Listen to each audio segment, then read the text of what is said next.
Kami ay napaakyat sa mga baitang na mas tumataas, at sa taas ako'y napahinto sa lakas. Dama ko pagpasok ko ng pinto, at dun ko siya nakita, si Lord Divino. Sa sagradong bulwagan sila ay nagagrind, kasama si Magiliw, kabatak ni Lord Divine na nag-intro dadak na may aliw. Kinagalak ko that time, sila nga'y mga tunay na baliw, at ako'y na-shock sa nakadyan at naglaglaw. There's no turning back, it is fine.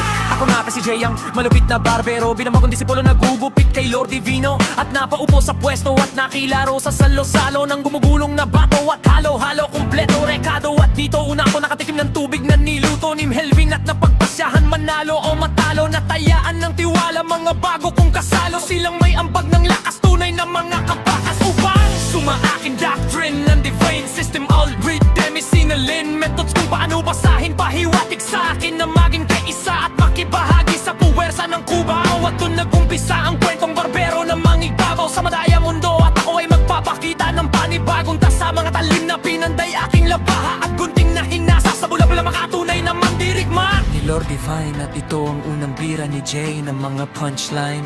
Let the games begin to win, I'll bring my soul within for this play, and I pray that I say this is the day for all of my enemies will pay.